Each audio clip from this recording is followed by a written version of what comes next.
This is Cheryl Manley from Sharing Love of Paper. I'm so glad you could join me for another card making class today. Today I'm making A2 sized Z-fold cards. That means I need cardstock that is larger than 12 by 12. I'm using Bristol board from Strathmore. The regular surface, now called smooth surface. It's 11 by 17, the 300 series 100-pound Bristol board. Now to do what I need to do using my Stampin' Up! Paper trimmer, I have temporarily removed the scoring blade. Removing the scoring tool allows me to make cuts that are just a bit longer than 12 inches, just what I need here. The first thing I'm going to do is open the arm on my trimmer so I can cut my cardstock to 12 3/4 inches.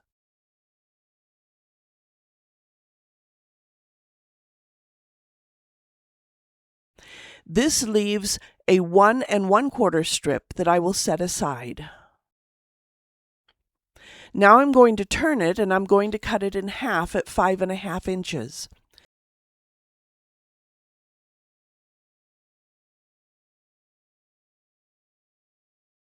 When I get down to this end, where the cardstock goes beyond the normal cutting surface, I need to make sure to press down a bit extra to ensure a clean cut. Okay, there's my piece that is 5 1/2 by 12 3/4. Actually, 2 of them. I'll need one for each card I make today. I've replaced my scoring blade because now that I have my cardstock cut, I need to score it in thirds.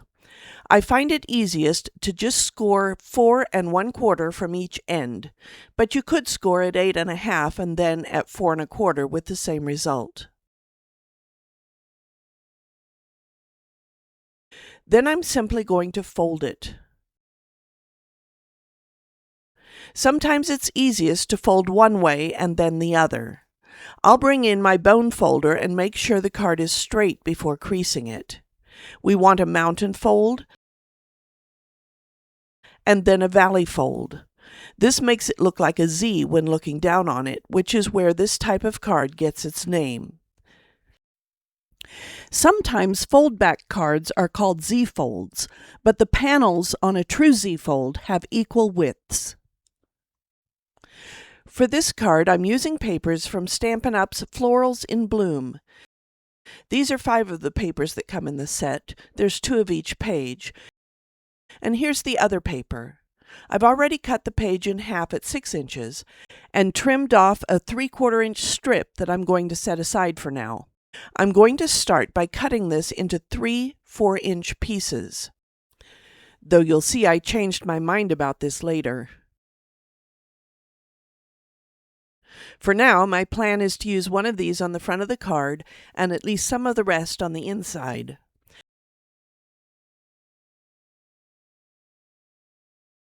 I'm thinking I want to use the back side with the small lavender print for the bulk of it.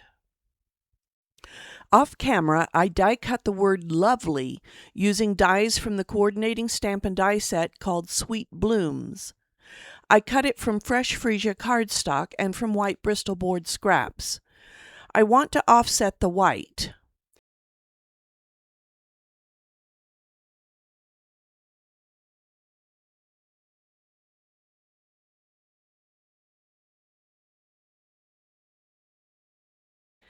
But I don't think that's going to stand out as well as I had hoped. What about the other side? No, that's no better. I'm thinking I need to glue the 2 pieces together before I can tell for sure, so I'm going to put little dots of glue here and there on the white, particularly on the whiter parts of the letters, so I can offset the fresh freesia one on top. It takes a bit of work to line these up well.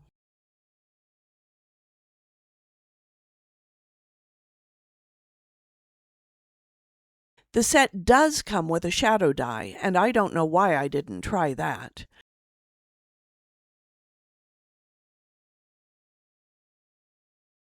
Anyway, I just don't think it will stand out as well as I had hoped, though I do like it against the plain card. I think I'll fussy cut some of these lavender flowers and see what I can do with them. I'll speed up the video here as you certainly don't want to watch me fussy cut these forever.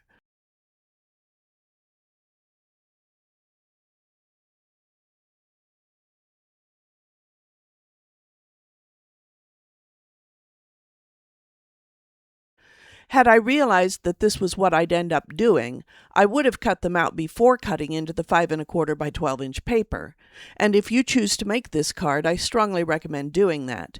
Just make sure you leave enough paper intact to cut 2 strips that are 1 1/2 by 5 1/4.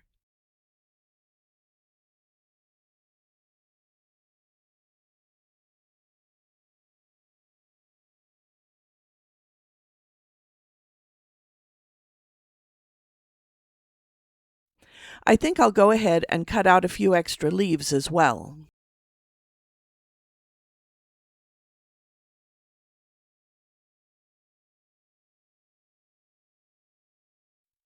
Let's see how these pieces look on the card. I think this will work well with my sentiment, so I'll go ahead and start gluing the pieces down, adding in a few green leaves.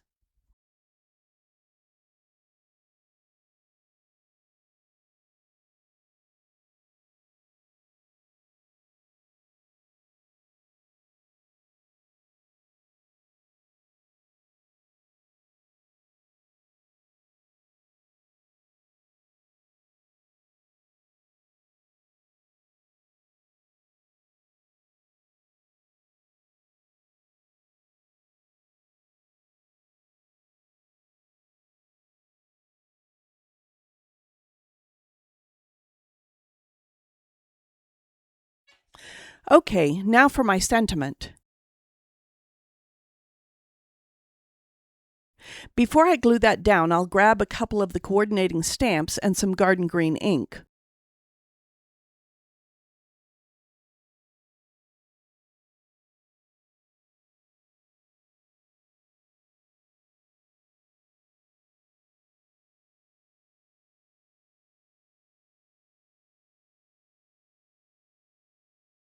I'll stamp first onto some scratch paper to make sure it's stamping well, then bring it in and stamp on my card.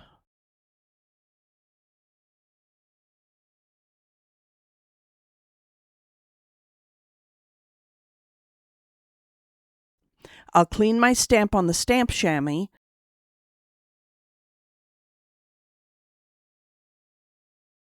I suppose I should show you the Sweet Blooms set I've been using. Now for my other stamp.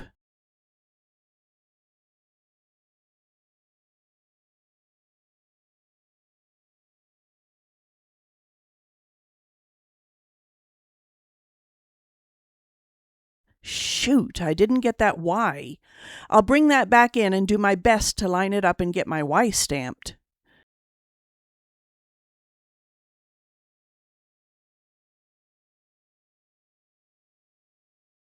There's a bit of stray glue that I need to remove, so I'll bring in my glue eraser.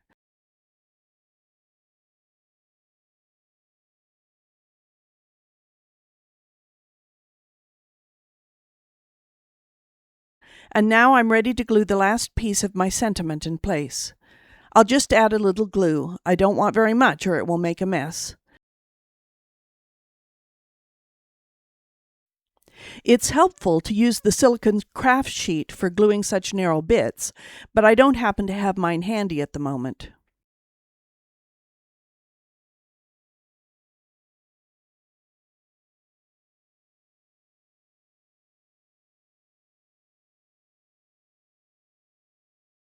There's my card front. Now I'm going to trim this to 1 1/2 inches. I'll cut 2 of those strips. These will be nice for the inside of the card. I think I'll mat them on the same fresh freesia cardstock that I used for my sentiment. Since my pattern strips are 1 1/2 inches wide, I'll cut these at 1 3/4 inches.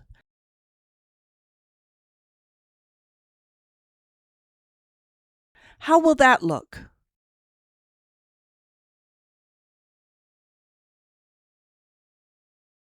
Yes, I think I like that. It gives me room for my message. I'll just glue the paper to the mats and then glue them in place on my card.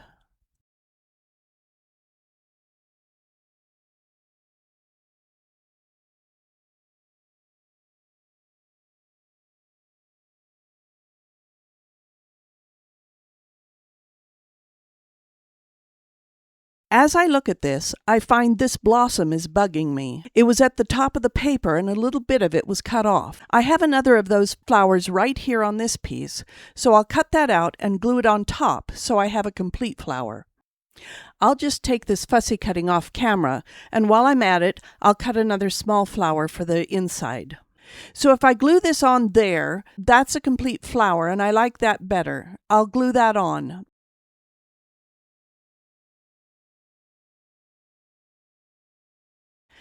And then this one, where do I want that?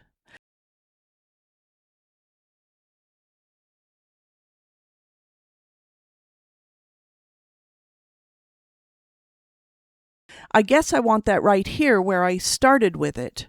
I'll just quickly glue it in place. And there's my first card. I've got a bit of stray glue that I need to clean up. It's so easy to get stray glue around where you don't want it.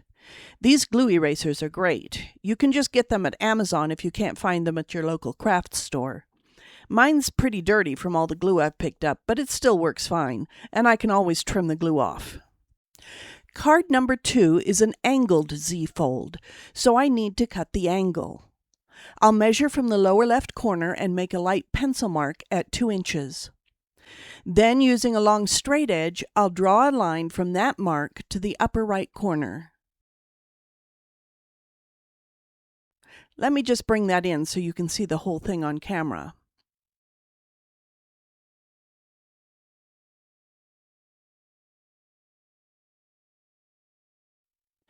Now, if you had to, you could cut along that line with scissors, but I prefer to use my trimmer to get the line really straight. Again, I've removed the scoring blade because this is definitely longer than 12 inches.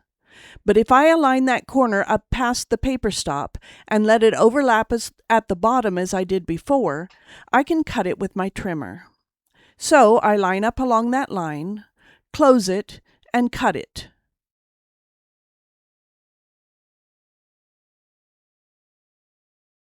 Then I need to erase that pencil line before I continue.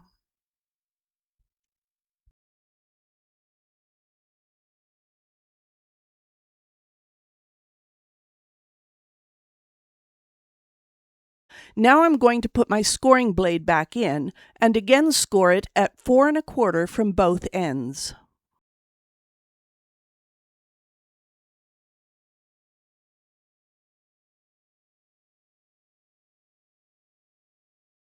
Now I need to fold this. The first fold should be a mountain fold and then a valley fold just like before. And now I'll bring in my bone folder to crease it really well.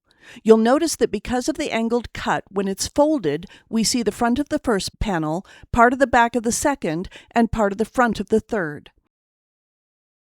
Now I'll cut the patterned paper for this card, and again I'll go ahead and remove the scoring blade from my trimmer. This paper is from the discontinued floral impressions that we've used previously.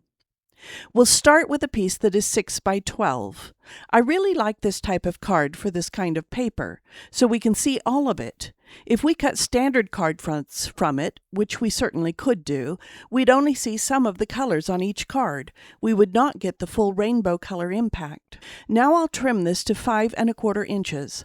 That gives me a 3/4 inch piece and this larger piece. I'm going to turn the paper to the back side and mark my paper in a similar way as when we made the card base. I started with a card base that was 5 1/2 wide and marked it at 2.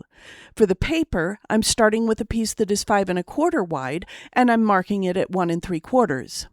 I'll once again draw a pencil line from the upper right corner to that marked spot, and once again I'll line that up on my cutter, extending my paper beyond the normal cut surface. I'll cut it and then come back in with the eraser to erase my pencil marks. Probably not really required since I'll be using the front side.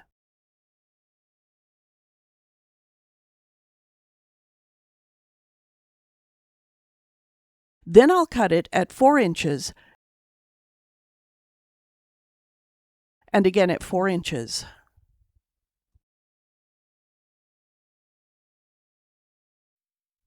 Now, because I'm going to be putting this on the card with a bit of space between pieces, the cut angle of the paper is just a smidge off. Some people wouldn't worry about that, but I guess I'm a bit more picky. All I need to do is take each piece and line it up on my trimmer along the cut angle such that the wider part extends 1/16 past the cutting line, just to the edge of the white on my trimmer, and the narrower part lines up right along the center of the groove for the cutting line. When I have that lined up just right, I'll cut just the tiniest little bit off my paper pieces so they line up on my card with even spacing. So I'll just do that for my 2 other pieces.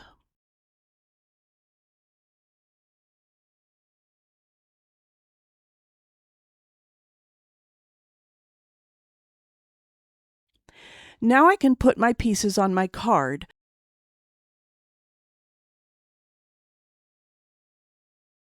and you can see all of the colors. As it folds up, this is what we'll see. You'll notice that when folded, we see the back of the middle panel of the card. To make it more interesting, I'm going to take the widest part of the piece we cut off and cut it at 4 inches.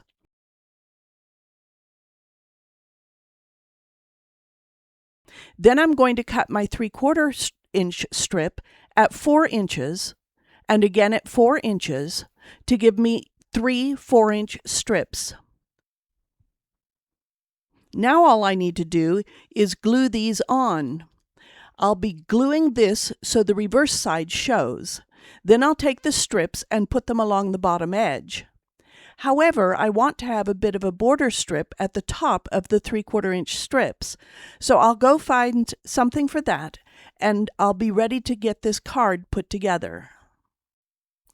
Okay, I found a 4-inch wide scrap of garden green, and I'll cut 3 1/4 inch strips, making sure my cardstock is straight as I cut. Then I'll go off camera to glue all these pieces in place. Here's how the back of the card turned out. As you can see, I ended up using the flowered side of the paper for the bottom border. And here's what it looks like so far when folded. While off camera, I also stamped a couple of sentiments using stamps from the Impressions of Bloom set that I've shown before. And I punched them out using a 1 3/4 inch circle punch, a scalloped one I've had for a while. I stamped the first in garden green and the second in night of navy. Now I'm using a 2-inch circle punch, also scalloped, to punch a night of navy circle and a garden green one. These will be the mats for the sentiments. I'll just quickly glue these to their mats and be right back. I'll glue the garden green one extending past the second panel, so I just want to draw a quick pencil line and put my glue only below that line. I'll put that where I want it on the card. Then I'll bring the other one in and glue it to the back of the first, lining it up as perfectly as I can manage.